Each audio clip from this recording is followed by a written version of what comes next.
Hello dear students, welcome to Maths Education. ইতিমধ্যে thumbnail চাই তোমালোকে সকলোৱে নিশ্চয়কৈ ধৰিব পাৰিছা আজিৰ ডিসকাশনৰ বিষয়বস্তুটো আমাৰ ম্যাথমেটিক্স বুকৰ চেপ্টাৰ 8 অৰ্থাৎ ট্ৰিগোনোমেট্ৰি এই ট্ৰিগোনোমেট্ৰিৰ 8.4 এক্সাৰসাইজ অৰ্থাৎ যিবোৰ proof date type question identity related question সেই কোৱেশ্চনবোৰ কৰাত আমাৰ ছাত্ৰ-ছাত্ৰীসকলৰ যথেষ্ট অসুবিধাৰ সন্মুখীন হৈছে ইতিমধ্যে দুই একে এই সন্দৰ্ভত কমেন্ট কৰিছে গতিকে এনে ধৰণৰ প্ৰশ্নবোৰ সমাধানৰ ক্ষেত্ৰত কেনে ধৰণৰ কৌশল তোমালোকে এপ্লাই কৰিবা সেই কথাটোৰ ওপৰত গুৰুত্ব আৰোপ কৰি আজিৰ এই ভিডিঅ'টি ইতিমধ্যে তোমালোকে স্ক্ৰীনত নিশ্চয়কৈ কোৱেশ্চনটো ধৰিব পাৰিছা এই কোৱেশ্চনটোৰ দ্বাৰা আমি সম্পূৰ্ণৰূপে গোটেইকেইটা কথা ডিসকাস কৰিব চেষ্টা কৰিম ফাৰ্স্ট ভালদৰে চোৱা যে এটা ইকুৱেশ্যনৰ ক্ষেত্ৰত এনে ধৰণৰ এটা কোৱেশ্চন সলভিঙৰ ক্ষেত্ৰত আমি লেফট হ্যান্ড সাইডৰ পৰা যাত্ৰা আৰম্ভ কৰিম নে ৰাইট হ্যান্ড সাইডৰ পৰা যাত্ৰা আৰম্ভ কৰিম ইয়াৰ বাবে তোমালোকক সিম্পল ট্ৰিক এটা মই তোমালোকক কৈছো হেতু হৈছে কি যে গোটেই এক্সপ্ৰেছন দুটা যেতিয়া চাবা লেফট হ্যান্ড সাইড আৰু ৰাইট হ্যান্ড সাইড এই এক্সপ্ৰেছন দুটাৰ ক্ষেত্ৰত যত তোমালোকে দেখিবা যেটো এক্সপ্ৰেছন দেখিবলৈ টান টান লাগি আছে সিম্পলি ক'বলৈ গলে যেটো এক্সপ্ৰেছনত ফ্ৰেকশন জড়িত হৈ আছে মানে ফ্ৰেকশন যত আছে আৰম্ভণি তাতে কৰিবা সিম্পলি ক'বলৈ গলে ফ্ৰেকশন যত আৰম্ভণিটোত গতিকে আমাৰ কোৱেশ্চনটোৰ ক্ষেত্ৰত যদি আমি দেখো যে লেফট হ্যান্ড সাইড যেটো আমাৰ বাবে আছে তাতে আমাৰ ফ্ৰেকশন জড়িত আছে স্কয়াৰ ৰুট জড়িত আছে গতিকে এই লেফট হ্যান্ড সাইডটো আমাৰ বাবে দেখিবলৈ হাৰ্ডাৰ হৈ আছে তো আমি আৰম্ভ কৰিম লেফট হ্যান্ড সাইডৰ পৰা এতিয়া left hand side equal to কিমান দিয়া আছে মই ফাৰ্স্ট লিখি লৈছো লেফট হ্যান্ড সাইড ইকুৱেল আমাৰ বাবে কোৱা হৈছে কিমান 1 প্লাস sin থিটা ডিভাইডেড বাই 1 মাইনাস sin থিটা এটো হৈছে আমাৰ বাবে লেফট হ্যান্ড সাইড এতিয়া লেফট হ্যান্ড সাইডটো পোৱাৰ পিছত আমাক ৰাইট হ্যান্ড সাইডত কি উলিয়াব দিছে সেইটো বৰ জৰুৰী ৰাইট হ্যান্ড সাইডত উলিয়াব দিয়া কথাটো হৈছে আমাৰ বাবে sec থিটা প্লাস tan থিটা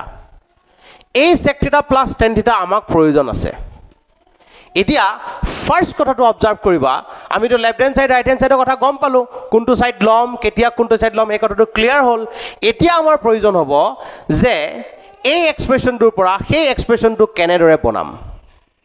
যদি তোমালোকে দেখিবা যেতিয়া লেফট হ্যান্ড সাইডত থকা কোয়ান্টিটি বিলাক অৰ্থাৎ ট্ৰিগনোমেট্ৰিক ৰেশিও বিলাক আৰু ৰাইট হ্যান্ড সাইডত থকা ট্ৰিগনোমেট্ৰিক ৰেশিও বিলাকৰ মাজত কোনো ধৰণৰ সামঞ্জস্য নাথাকিব কোনো ধৰণৰ মিল নাথাকিব এটাৰ লগত আনটো এক্সপ্ৰেছনৰ যেতিয়া কোনো ধৰণৰ মিল নাথাকিব তেতিয়া তোমালোকে কনফাৰ্ম কৰিবা যে তোমালোকে ট্ৰিগনোমেট্ৰিক ৰেশিও বিলাকক এনে ধৰণে এক্সপ্ৰেছ কৰিব লাগিব য'ত কেৱল মাত্ৰ sin থিটা আৰু cos থিটা হে থাকে এনে ধৰণে এক্সপ্ৰেছ কৰা কিহতক যাতে sin থিটা আৰু cos থিটা হে থাকে সিম্পলি যদি ক'ব বিচাৰো তেতিয়ালে 1 প্লাস এই sec থিটাটো আমাৰ বাবে আছে sec থিটাক আমি লিখিব পাৰো কি বুলি আৰু tan থিটাক আৰু লিখিব পাৰো কি বুলি সেই কথাটো জনাটো খুবেই প্ৰয়োজন তাৰ বাবে মই তোমালোকক কৈছো বুঢ়ীটো যে sec থিটাৰ ক্ষেত্ৰত তোমালোকে লিখিব পাৰা 1 বাই cos থিটা কিয় cos থিটা লিখিছো আৰু এটোক লিখিব পাৰা sin থিটা বাই cos থিটা এতিয়া ঘটনাটো হ'ল এই sec থিটা স্থানত 1 বাই cos থিটা কিয় লিখিলো আৰু এই tan থিটা স্থানত sin থিটা বাই cos থিটা কিয় লিখিলো সেই কথাটো তোমালোকে বুজি লোৱা মই কি বুলি কৈছিলো যে ট্ৰিগনোমেট্ৰিক ৰেশিও বিলাকক এনে ধৰণে এক্সপ্ৰেছ কৰা য'ত কেৱল মাত্ৰ sin থিটা আৰু cos থিটা নামৰ ট্ৰিগনোমেট্ৰিক ৰেশিও দুটাহে জড়িত হৈ থাকে গতিকে আমাৰ বাবে sec থিটাৰ জায়গাত আমি লিখিছো 1 বাই cos থিটা য'ত sin থিটা আৰু cos থিটাৰ বাবে বেলেগ ট্ৰিগনোমেট্ৰিক ৰেশিও জড়িত হৈ থকা নাই একেদৰে tan থিটাৰ স্থানত চোৱা এইফালে sec থিটাটোক দেখিছো আমি 1 বাই cos লিখিছো গতিকে tan ৰ স্থানতো আমি 1 বাই cot লিখিব পাৰো কিন্তু নাই লিখা তাৰ কাৰণটো কি তোমালোকে নিশ্চয়কৈ ধৰিব পাৰিছা যে আমি এনেকুৱাকৈ হে এক্সপ্ৰেছ কৰিম য'ত কেৱল মাত্ৰ sin থিটা আৰু cos থিটা হে ট্ৰিগনোমেট্ৰিক ৰেশিও হিচাপে থাকিব গতিকে সেই ট্ৰিকটো এপ্লাই কৰি যদি আমি যাত্ৰাটো আৰম্ভ কৰো তেতিয়া হলে ফাৰ্স্ট কথাটো দেখা পালো যে আমাৰ বাবে এই 1 টো মোৰ লগত আছে ইয়াত আছে একেদৰে ওপৰত থকা এই sin থিটাটো মোৰ লগত আছে তো আনসাৰ পাবৰ বাবে এই 1 ৰ তলত এটা cos থিটা লাগে এই sin থিটাৰ তলত এটা cos থিটা মোক বৰ্তমান লাগে গতিকে হিয়তকেইটাক এৰেঞ্জ কৰিবৰ বাবে ফাৰ্ষ্ট কামটো মই কৰিলোঁ কি আমাৰ যিটো এক্সপ্ৰেশ্যন আছিলে সেই এক্সপ্ৰেশ্যন নিউমাৰেটৰ আৰু ডেনমিনেটৰ সকলোকে কি কৰি দিছোঁ মই কছ থিটাৰে ডিভাইড কৰিছোঁ এতিয়া যদি তোমালোকে মোক সোধা যে কছ থিটাৰে কিয় ডিভাইড কৰিলোঁ আন ট্ৰিগনমেট্ৰিক ৰেচিঅ'ৰে কিয় ডিভাইড নকৰিলোঁ তাৰ কাৰণটো মোক ডাইৰেক্টলি কৈ আছে যে কছ থিটা যিহেতু ডেনমিনেটৰত আছে যিহেতু হৰ হিচাপে কছ থিটা আছে গতিকে মই কছ থিটাৰে ডিভাইড কৰিছোঁ কেতিয়াবা কোনোবাটো প্ৰশ্ন হয়তো সাইন থিটাও আহিব পাৰে তেতিয়া তোমালোকে সাইন থিটাৰে ডিভাইড কৰিব লাগিব এইখিনিলৈকে ক্লিয়াৰ হৈছে হোৱাৰ পিছত এতিয়া যদি মই চাওঁ ইয়াক 1 ক cos থিটাৰে ডিভাইড কৰিলে মই পাওঁ sec থিটা যিটো মই ইতিমধ্যে উলিয়াই ৰাখিছোঁ sin থিটা cos থিটাৰে ডিভাইড কৰিলে মই পাম tan থিটা আকৌ ডেনমিনেটৰটো একেদৰে হ'ব sec থিটা মাইনাছ tan থিটা তো ফাইনালি আমি গৈ এটা লাইন পালো য'ত আমি উলিয়াবলগীয়া এক্সপ্ৰেশ্যনটোৰ অলপ দেখা গৈছে গতিকে এইবাৰ তোমালোকে ইজি টেকনিকটো এপ্লাই কৰা চোৱা ওপৰত থকা কোৱান্টিটিটো যেটো sec থিটা প্লাস tan থিটা সেই কোৱান্টিটিয়েই মোক এক্স্যাক্টলি লাগে কিন্তু ইয়াত স্কয়াৰ ৰুট চিহ্নটো নাই ইয়াতে স্কয়াৰ ৰুট চিহ্নটো আছে এতিয়া ঘটনাটো হৈছে এই স্কয়াৰ ৰুট চিহ্নটো আমি নাইকিয়া কৰিম কেনেদৰে আমি জানো যে স্কয়াৰ ৰুট চিহ্ন নাইকিয়া কৰিবৰ বাবে স্কয়াৰ কৰিব লাগে অৰ্থাৎ এনে ধৰণৰ কোৱান্টিটি এটাৰ ওপৰত ৰুট ওভাৰ থকা চিন এনে ধৰণৰ কোৱান্টিটি এটা ভিতৰত থকা কোৱান্টিটিটো যদি পাৰফেক্ট স্কয়াৰ কৰিব পাৰো তেতিয়াহলে এই স্কয়াৰটোৰ লগত এই ৰুট চিনটো কাট খাই যায় অৰ্থাৎ আমি কি বুজি পালো যে আমি ভিতৰত থকা কোৱান্টিটি যেটো পাই আছো তাৰ ওপৰত এটা স্কয়াৰ আনিব লাগিব ওকে আনি দিউ স্কয়াৰটো আনিবৰ বাবে কি কৰিছো চোৱা sec থিটা প্লাস tan থিটা মোৰ লগত ইতিমধ্যে আছিল সেইটো মই লগাই ললো তাৰ লগত আৰু এটা sec থিটা প্লাস tan থিটা লিখিছো যেহেতু আমি ওপৰত অৰ্থাৎ নিউমাৰেটৰত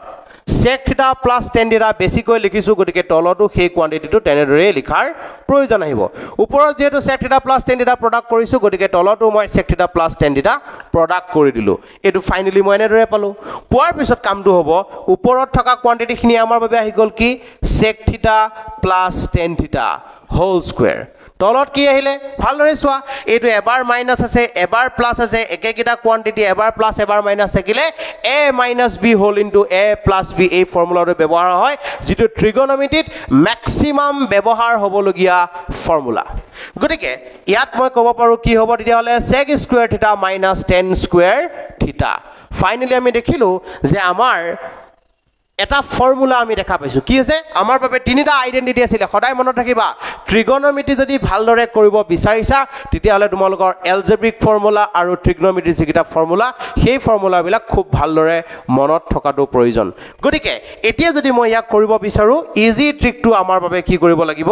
ওপৰত থকা কোৱান্টিটিটোৰ ওপৰত স্কয়াৰ যেনেদৰে আছে তেনেদৰে মই লিখিছো একেবাৰতে গোটেই স্কয়াৰ ৰুট চিহ্নটো মই নাইকিয়া কৰি দিম আৰু sec স্কয়াৰ থিটা মাইনাস tan স্কয়াৰ থিটা আমাৰ বাবে আইডেন্টিটিটো এপ্লাই কৰিছো ইকুৱেল টু কিমান হয়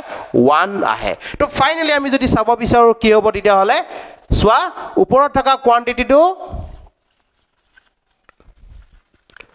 স্কয়াৰ চিহ্নটো মই এনেদৰে ৰাখি ললো আৰু তলত 1 এৰে যিকোনো কোৱান্টিটি ডিভাইড কৰিলে পুনৰ আমি আকৌ সেই কোৱান্টিটিটোই পাওঁ এতিয়া আমি লিখিব পৰা হলো এখিনিত কি বুলি sec থিটা প্লাস tan থিটা কিয় লিখিব পাৰিলো ইয়াৰ কাৰণটো তোমালোকে নিশ্চয়কৈ ধৰিব পাৰিছা যেহেতু ইয়াত এটা পাৰফেক্ট স্কয়াৰ আহিছে গতিকে ইয়াত sec থিটা প্লাস tan থিটাটো ডাইৰেক্ট লিখিব পাৰিছো অৰ্থাৎ স্কয়াৰ ৰুট চিহ্নটো নাইকিয়া কৰি দিব পাৰিছো এতিয়া এই ক্ষেত্ৰত তোমালোকৰ বাবে মনত ৰাখিবলগীয়া বিষয়বস্তুটো খুবেই প্ৰয়োজনীয় কথাটো হৈছে কি যে এই লাইনটোৰ পৰা sec স্কয়াৰ থিটা মাইনাস tan স্কয়াৰ থিটা এই লাইনটোৰ তলত যে 1 লিখিলো 1 ৰ পিছৰ লাইনটোত তোমালোকে ডাইৰেক্ট ইচ্ছা কৰিলে এই লাইনটো লিখি দিব পাৰা গতিকে এই কোৱেশ্চনটো সলভ কৰাৰ পিছত তোমালোকৰ নিশ্চয়কৈ আইডিয়া হ'ব যে প্ৰুফ ডেট টাইপ কোৱেশ্চন বিলাক সলভ কৰিবৰ ক্ষেত্ৰত কেনে ধৰণৰ কথাৰ ওপৰত আমি অধিক গুৰুত্ব দিব লাগে গতিকে মৰমৰ ছাত্ৰ ছাত্ৰীসকল আজিলৈ মানে ধন্যবাদ